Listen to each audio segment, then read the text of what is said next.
Abusafa wo nyina join na nwumre eba UTV anwumre kase boso no siampa mu bre na yede bremo ameka se okọ UTV Ghana e Facebook a obenya nsem bi ahwe TV sanso na YouTube so obenya bi ahwe TV sanso na DSTV channel 360 e hoso UTV onsaba kan ho na nsem yi watie ahwe bi no hu de ekoso wo Ghana ani wiase afa na nyina na adwumaku a aso ya sena sabre yede kaseboy ede bremo this to chocolate drink so de onya ni nsuo hye bomo de na pe bi no sanse ebre wo mu ebre akoko nya pa ama ni padua no se ye no bi na fi etumi aboa ye ensuo so de special mineral water onya bi na onoma ensu papa eboa pa drinks no so de anime yi wadi bi awi na pese dribun na kuya special drinks no so anono ne kama onya bi ma eno so eboa pa anwumaku yi anwumaku yi na eboa na yede kaseboy edi abrona nsema edimu akoten ebi ene se MPP amanyoko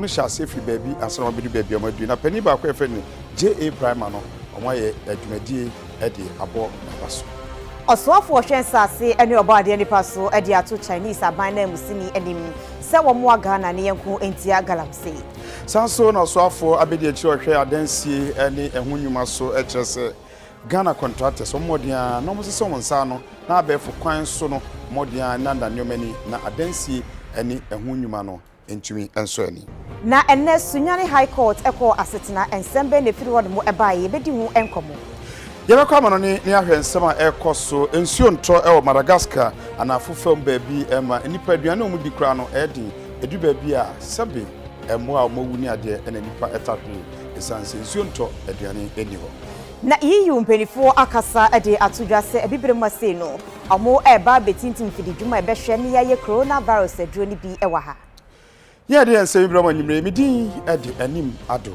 menim nua ba Akua Agyeiwaa Kodie afi yamora nsɛm no yɛhwɛ nsɛm a edimu akotina na yedikan akɔ MPP amanyoko na so ye na yɛhwɛ pani ba akɔ boaye na MPP amanyoko omudikan bi Northern People Party injama MPP ɛno na didi mu asabre yaba benya New Patriotic Party a sabre omo enete Ghana abenwa so na pani ba akɔ boaye nneoma bebre kyese oboaye bo dawuro ema Northern People Party etumi baaye no enei omo abonaba so ne din ede owura JA Brahma mo kyerese pani ebo modin pa na nyese omo bonaba so keke omo tro nhoma a ne din ne nsem ne nneoma oyeye no aye nse na ho ede ama MPP amanyoko no emu emma His Excellency the Vice President Dr. Muhammad Wawumia na oye special guest ewo dwumadie yase ya sa dwumadie we no omode eye ebo opania wanya ne baabi ko eye Joseph Adam Brahma na baso se oba wiase obeye onipa na wonim de na nani agi adesua ho na afei obesom oman yi ehwe ye ebo aye ema oman etumi etumpon na owura JA Brahma yi na oye obi a otro pa so otro nwoma ede to ho a enya asem keto akora ema nipa hodo bibiri ebetumi efaaye ekenkan ye ya ne titiri na efa eye abakosam a efa gonjafo ho na enam se na obre ne ho ase na oye susudua ema eye amanyofo bibiri no ntino na esese yitumi ebo na baso sei J. Brahma was a man of varied talents and common integrity, an embodiment of selfless public service. He was a man far ahead of his time. Indeed, he represents the most excellent specimen of the enviable Dankwa Dombo Buzia tradition, and this has never been lost on the New Patriotic Party. J.A. Brahma's abiding faith in a democracy that respects the rule of law, human rights, and the doctrines of the democratic accountability, and his quest to see the bridging of the development gulf between the north and the south of Ghana kept his name alive till today.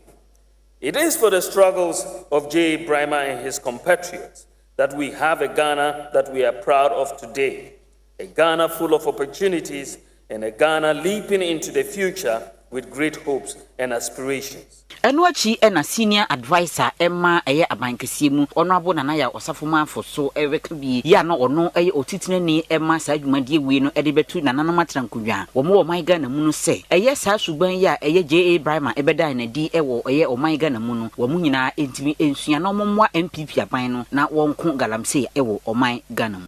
Most people saw in him integrity. Most people saw in him somebody who would stand for the truth and fight for the truth. So people wanted him in their government. And his famous word, do not seek revenge, is advice for all politicians. He was a man who was very much concerned about the environment. So if J. Brahma were alive today, he would have joined the fight against Galamsey. Today, one single fight we have, this government, is a fight against Galamsey. And I think it's a fight Nananum, our revered traditional rulers, should take on board and fight. Because you are the custodians of the land. We cannot just wait for people to destroy the land when we call ourselves the traditional rulers. We should join the fight, be at the forefront of the fight, and make sure that we protect the environment for the future. We cannot destroy our rivers for the sake of few people making money.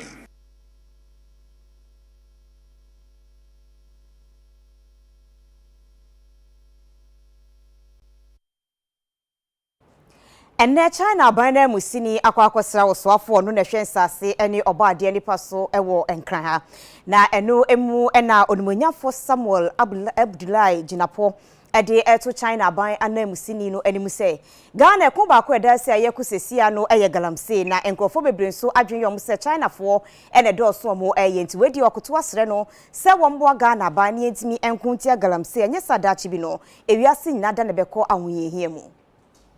Sesi amene mo kasa de aban ani abre pa se krodom ya waye na dwen se okwan bia so no obetu galamsey ase ewo oman Ghana mu na sade Ghana ha sika kokotu basa ese ensuo yensa ase afei enuaba ene niema hodo ebetumi ama oman Ghana yetumi adimu no ese no yade a wo kire mu se wama nani anna ho a ebe kakra ebetumi adi yedokno kwa anase ebetumi akra nsuo efiri aman foforo so na etumi aba bepie oman Ghana mu na ne ha adwen kra ba ko no say ye wo eye foreigners ana say adehye bia isusu say omo ye China fo a wo mo aba wo mo de omo aba be hye sika kokotu basa yi mu na Ghana ha ya mamra no ye mo omo ho kokwan say omo betumi aba ye small scale mining kra e wo oman Ghana mu na wo mo essence ase ene niema bibrebi eno nam so ama osoafo hwe ye nsase ena fi obade ne patwa ye ho ahia so Honorable Samuel Abujinapo e de aba monten atoto asre eye China aban no say omo moden ankasa nkire na dehye wo mo wo oman Ghana mu omo de omo ashe galamsey tuo ni mu say wo mo entwe omo ho emfiri saade no ho. Mining laws of Ghana stipulate clearly that foreigners are not to participate in small scale mining. So foreigners are allowed to be involved in large scale mining, but they are not allowed to participate in small scale mining. That law is clear, it's crystal clear. And I think at this stage we can agree to be a little blunt that in the case of small-scale mining, some of our friends and brothers from China are actively involved. And first of all, the law doesn't permit that because the law strictly prohibits foreigners from getting involved in small-scale mining. And second of all, the methods that are being used are methods that destroy the environment of our country. I mean, I'm sure you are familiar with the word shamfine, an equipment which is used for mining on river bodies and which pollutes the rivers of our nation and which is a major concern for the government. But I believe that if we work together as partners and we cooperate, we certainly will be able to reduce the incidences of illegality in the small-scale mining industry. Enwachi ena China aban no anam senior wo oman Ghana mu His Excellency Lukan enso editu dwa say illegal mining, the Honorable Minister, I agree with you because every country has its laws. Every country should protect the environment. This is very, very important. So the Chinese government also supporting your government to protect the environment, to protect the soil. This is very, very important. The Chinese government also supporting the Ghana government to dealing with for the mining very, very under the law. And that also, this is the very, very important supporting also the China, also our embassy.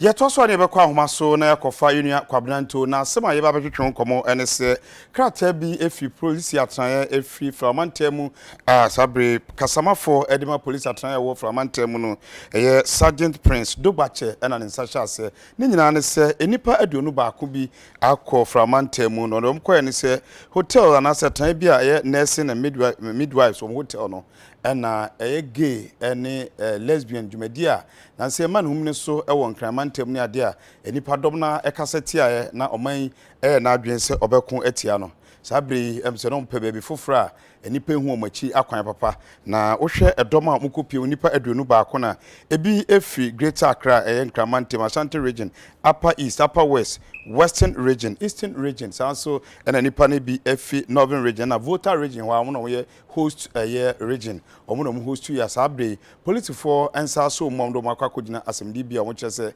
omayimra emma ho kwan intimra no so no mu edi na ensem nkyeremu ene de ka ho no yenua kwabranto ewo ahomaso kwabra wotime nka moadwo anwumre yo pankasi e ku mede oto kwabra ne ba ne se na police fo nyante a omakwachi se nipa duonu baako yo sadi empani amaya ati ase sadi predia sa wujani jani na mia sadi etibia no wo se na se na sadi wubu okotokase anu no nyankropo kwa de pie bia mpon onso so show so na abusiafo bebu nkompo ahwe na tia enye sa gayfo ni lesbian ho nsensema echese ejentra ha na manfo etwe ne sere ni abata didim etese bibia kogu ya o mampanyin bokura ba bontin betu jase enye ne beso so sa ensemfo na senyamra nsem sa no so na so amanfo bon ema na awa no hello kabla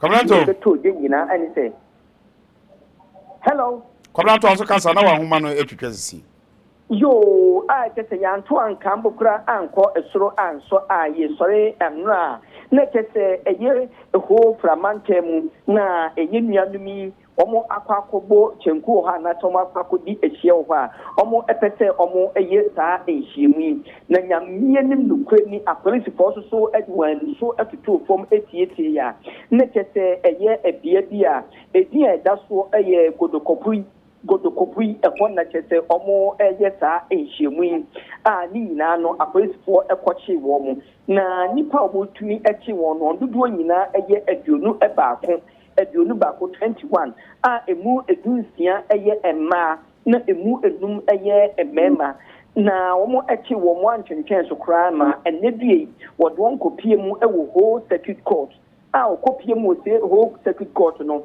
na nyamie nim no kure ni utumi se eye lesbian si na gay fo na bisexual na bio eye transgender society fo yi utumi se omo ankasa adena abo omo so omo hu nipa okoyi apolice fo asotire ema chete omo bedo omo se bi omo edoa eto afiri eye ayuom anase eye kure mu entimi nyina enkenfo ano eye judge penyi ono etna asem no so eye ogred bonyamfo chete ono etna asem so wodi etu ejase die ekọ so na eye sa lesbian fo ni ati chete etia embra papa ani kwanse omo echia bibisa ni nyina no akwakoba bi se ntomo akosia na police for achi omo dia ene ne chete embra kwanse na omo de omo elfa ni nyina ekopie mu se eye judge no ede atu edwase omo akwakoda police for ekukuom akosi nyame eye aduma eye dwum bosumi ye ba begwem ne da etoso enan ne chete omo besa atena asem ne so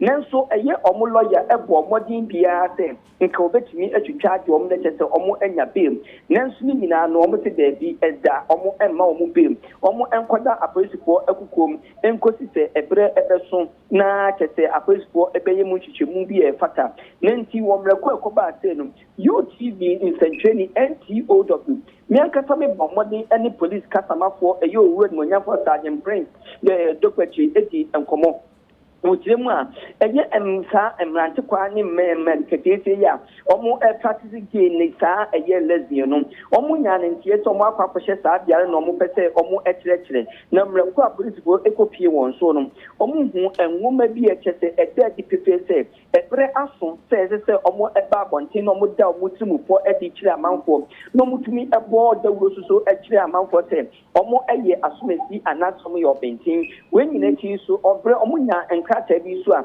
ehye mu nkran se omo ewo ekitafo bebre omo eka wo ekinto omo enkoso se de be ya won nu so woni so ade hunu anase enyem omo de esi wani so omo betumi ahye ama na abem enu ti na nam so a police force so echi wom etese ama no so a mekata edie eye ho circuit court omo aba bontin e de aba betwa se sanifa maako epionu eba queen nkɔfa aban ekukum na ɛyɛ junkusumi ne da ɛkɔso ɛban no ɔmo ɛnsa ɛmra nso ɔmo kɔ a UTV nsɛntwɛni NTO dɔbi mu ahɛ mɛkɔ so adi ekyi de bepie bia no mede ho amanebɔ ɛbɛma UTV ahwɛfoɔ na nipa aduonu ɛbaako yi sɛ yɛgya wɔn anaasɛ ɛmra ne wɔn ɛko akyi akɔ akɔdo awie no so yɛma yɛahwɛfoɔ so ahu deɛ ɛrekɔ so nyinaa.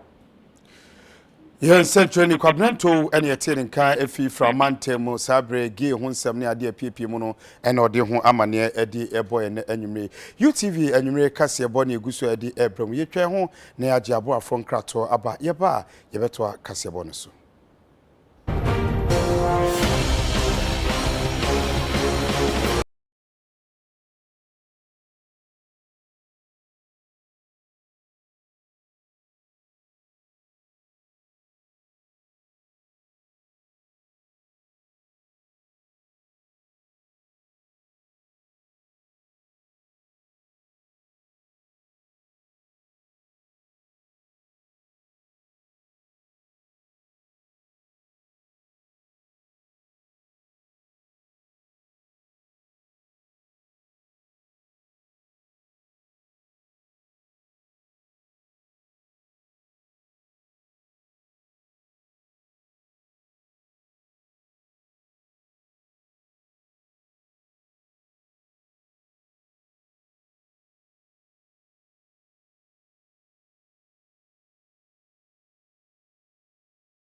se foto na ye boy no se no sika no enhye da masa eno nti yemfa sika ni bi metum na muwa na yenye sika emfanye mpuntudwuma emfanje akra enkwa wode nsem we etudwa ebra omudi sika be 49 million ekoye adoye.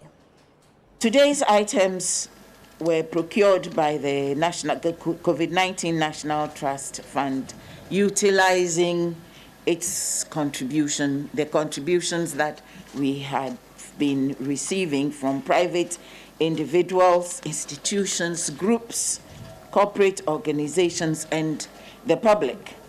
And I take this opportunity to express my personal gratitude and appreciation to each person, entity, firm, or group that has contributed in their ways, both in cash and in kind, to support the trust fund since its inception in April 2020.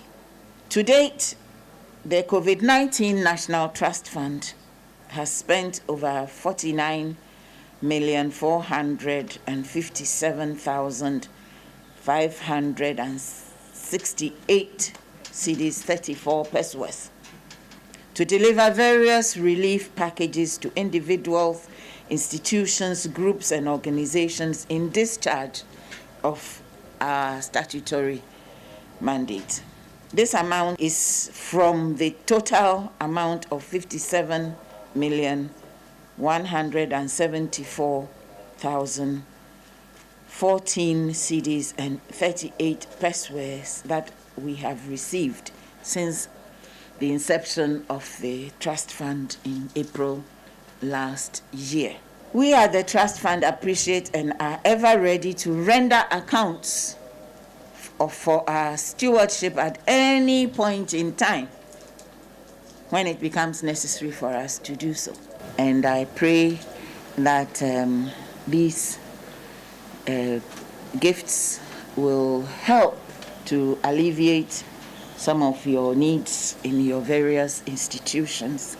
And I also pray that we will start receiving more contributions to be able to give out more. We are sincerely grateful to the chairperson, the management administrator, and the entire staff for donating these PPEs to us. We are grateful. These PPEs are things that we use in our day-to-day activities in our various facilities. And I must say that it has come the right time and will go a long way to help our work. As a liver twist, we are hoping and praying that this will not be the end. Yet also near Kwakupimu or Mashibedrum na Mashibedrum Chamehine Edin Sembi Atuja, Right Honorable Kingsford Bagman Edin Sembi Atuja. The Ochemuni say, and Sembi Edam Mashibedrum say, yes, na pepe etumi aba na mani memenano, and kankane ma etumi apejo muna no menina etumi Akua affirmative action bill no, say ombeshe na omatumi edi hujuma na bibia etumi akototi se de beya na shebedwande o nsabesha ase na etumi ababeda nemra no the same way etudwa bra Institute for Democratic Governance for ekosra omo no mo twetwe nkomo se san 7 da omanim no modia no mo hwe no tuhusa se ne beya ebetumi abemu. Wo mai Ghana mu hane wo bibi etese wo yo ba de a wo dia ne jade enu ntine dibia bebre wo ho a nimpo ewo aban mu a eya nanka ye hwe animu senka ma bi betumi agina bi na so bekwa wiase no na ekamia ye tese de amanfo popo wo muti ewo ho efise onipa kro no wo yo ba enu nti na eye affirmative action bill ya eno no sesenka etimi eboa nanka emma ye betumi akasa bie ewo eya amanyose mu no ye sesenka etimi epiapia ekokodu mahye bedwam nanka ye etumi epase sa bill no said be ebitumi ababaye emra ewo my Ghana mu nanso ya efri 1998 besi sa bre no enya de a sa de no atumi abaso eno enanam so ama European Union ana Free Institute for Democratic Governance IDEC fo wo mo ayenhyiamudie ewo nkran kroduam ha ya wo mo ahwe kwan wo betumi afa so atumi apia na affirmative action bill no yatumi ede akwakopie mu ewo mrahye bedwuma na se impia mrahye bedwam said be ya wo betumi age atum se emamra. How come that Ghana has since 1998, when the guidelines on the Affirmative Action Bill were passed by Cabinet, still not passed the law. 1998, following the footsteps of the Right to Information Bill. This has largely been attributed to the low commitment on the part of some stakeholders, including Parliament, towards pushing for the passage of the bill into law. The story has been always revision, revision, and revision. They are always revising the law. And I just told you, Cabinet will have to validate it. And I believe that of the 8th Parliament of the Fourth Republic to find remedy to the passage of this bill as early as is presented to the House. Enwachi ena EU anamsini ya o my Ghana mu eye Peter Smith Van Gelder nso kasa efa saa adwumadi ya ho. As you know, we had an EU observation mission which was quite successful and concluded on the successful elections. But also they recommended that Ghana should enact and implement the Affirmative Action Bill with at least 30% quota of women in governance and decision-making positions, in the end leading to a progressive increase of 50%. It's also encouraged political parties to adopt party quota to promote women's participation in politics. Into sesiano emano meeting a ye wahano ye kase adenti ena se NDC se emre omope MPP so se emre omope na United Nations so aka se emre ebeboa ama ema abasoro kakra no adan na achesa a Ghana no yentumi empase emra no. The passing of the bill alone is not going to change things. According to the Rwandan ambassador, she said something that I found very interesting. She says, when you sow a seed, you've got to nurture it. So we've got to sow the seed in the hearts of the people for them to understand that women's leadership is not only the right thing to do, it actually makes democratic and economic sense, especially in our country. Yeah, Emma say maybe a decisions. Now, my decisions are ever boy. Ghana also a member of a lot of international treaties and conventions. It will be a friendly seed of African Union. Women now can say, as I say, Kodie or a member of this international organization, we make sure say more enough women or more decision-making positions. So that's how all decisions are. Ombe dream, near from many other groups and so on. So when you say, I'm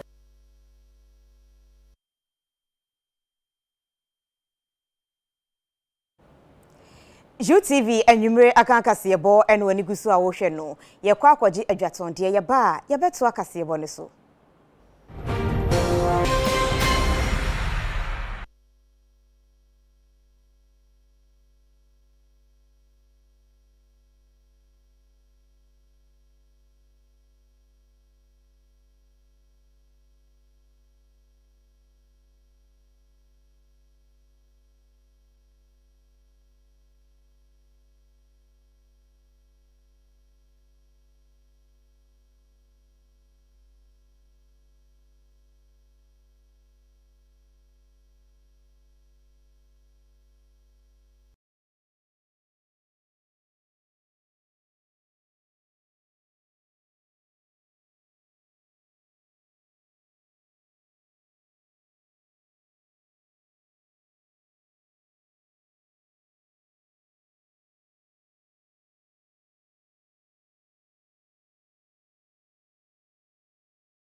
787 hash no eye loto ayetwa ewo abefo ntintenfidie ene mobile phones so na ene abrantia ne din ene Joseph Ayisa Ayisen awo domi pillar 2 ena wadi 20,000 Ghana cedis ede efiri omo enchen wakasa chese nani Agyeiwaa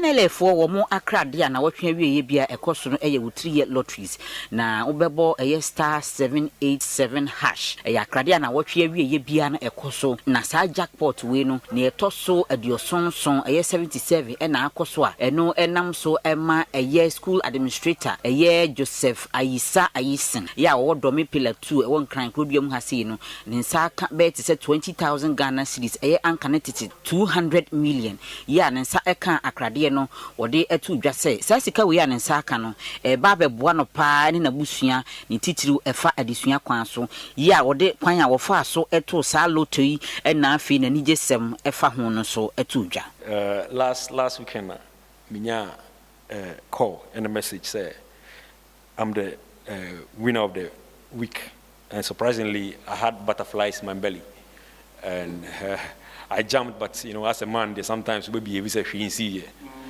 Yeah, so I was really happy. You know, personally, me share with TV so now.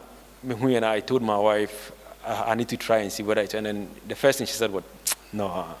So I was just there and I decided just to try. I tried and I won 10 cedis and then 20 cedis. Then I was like, hey, so I tried last Saturday just with a small amount of money, and then I hit this. So Senior Ghana for who say star 787, it's real. I thought they were just bluffing, but no correct.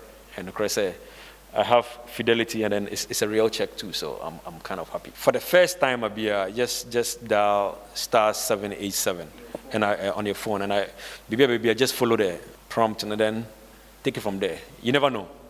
Just like me, I tried a couple of times, and at the end of the day, Marini, so I really appreciate. Na head of customer service Emma eye utriye lottery si eye Richard Akutuba mfo so ekasa eye wochirem say jackpot no foforo ewo ho a eno no enche kura no wombeto na eno sika da so eye 827,000 Ghana cedis. O hwe ebia na your first time we hu star 787 hash we hu message your phone so wa hwe wo TV so onso be say on bisa say ampa na say na me ya mebo de hu here no phone number we load your mobile wallet wa dial star 787 hash wa select play now what to ticket ba ku bia 5 Ghana cedis unya to ticket ne pe sa o ticket na wa to no era groni mu ama wonso wenya ho akonya edi 827,000 Ghana cedis eye memini de ya teno danche no ye 20,000 Ghana cedis unique price or honoma tie ya obedi 20,000 as in the 827,000 Ghana cedis minya enya grow eye Tuesday Wednesday and Thursday bi answer was special draw honoma di 200 Ghana cedis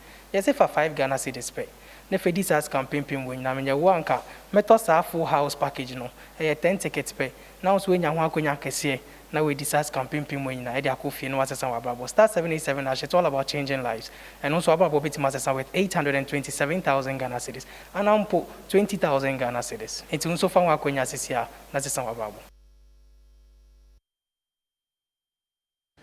Yatwa adwadi nkrato no so Ghana Oil Company Limited ye twalitia from Ghana omudi dwuma bia bimam ha oman bia ni ha ewo bi fanwo ana se bitumina yedigu ye lorry kwan so na ye kasoko ta kama ye faso a eboy omudi dwuma na dwumadie no omo chese nyame yadoma September bosum no betumi awie na enkra ne chirima sa dwumadie tumi kwa na wi a ebeboa e madom bebre ene betumi anya dwuma efrisa dwuma omudi emu. Opanyi kwantrefo a oda goil ano ya ono aso ene managing director kasa no na odi tu dwase eye bitumen plant ya eye goil fo makwakofa ba esi tema no eye ade a ano so mbo sika be te $35 million na eye adwumakuo mienu na aka bomu a wo mo eye sa adwumadie no eye goil company na afi Societe Multinational de Bitumen ya ewo Kodie amamu na wo mo aka bomu eye sa plant na ewo eye Ghana hasi na wo mo ekiremu se sa plant ye wo capacity se da bia no tumi ayi be te say 8,000 metric tons ya eno no eye polymer modified bitumen ya o mani suade hunu ba ko pa ne say bitumen no wo mo na sese eye mpotamo ha no wo mo ebetumi a produce no bebre ya ye hwe di mo sese bibia etoto din a ebedu September de na wo mo awie bibia. and who can $35 million. America is car dollar. Prepare your ascenum. Prepare your ascenum no. You mu 23 million. Prepare your millions. A joint venture. I SMB Kodie. One more near the Poisia. One more the bitumen no raw bitumen beba. I'm ye. And no. And ye say a raw material. I be home. You better need any advanced form of bitumen. Bitumen no the cost row. You bet to me any sapetin. You bet to me Akua papa and say N1. Any Temamuto way ye ben for fro. Any I don't know. Ye a baby. And ye no ye no. You heard say Yami Adoma, a big group of men crown.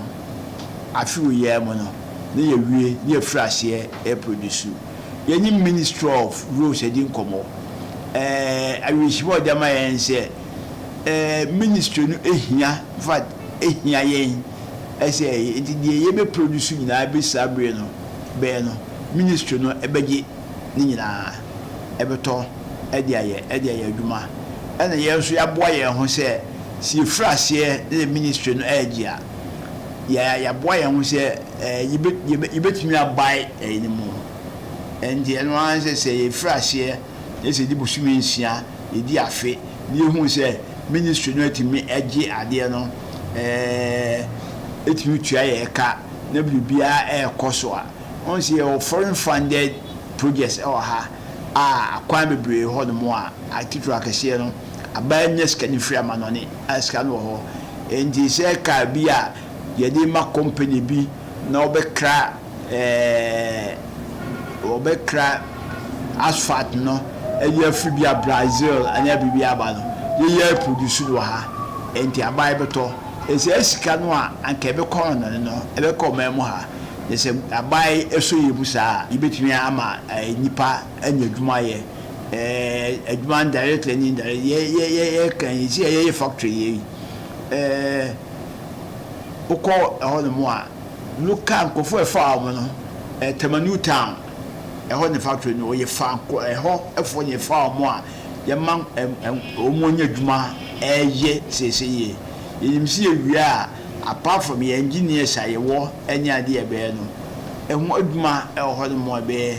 Ebinum so cry, a baby hold more bear. Say, ya, Uncle Foko ma, on better you any eddy. Ebinum ever called Mamma Fakako Duma, or any idea. And the Bebois, I mean also, I give you tea Duma, Eddie Abois, ama Ghana for one tom. Awusafo kasebora ha na edimu AC enefiada enwumre bi da seda ema Grocer Ventures atade abeshi Okobombe Junction na oda kuma na oba bema oda epam edi ama kama na bibia akoyemidin edi Anim Addo enim ni aba Akua Agyeiwaa Kodie me suggestive fashion ene dwudwi matade kama yi omo akira kwan ewo hachu eye block factory ena jowolu omo ene Fidelity Bank no ne di enhwe aya afre 0267 968838 na yempambi na so honye fet semia ya demo nyina mase mamomo ene hwa ade na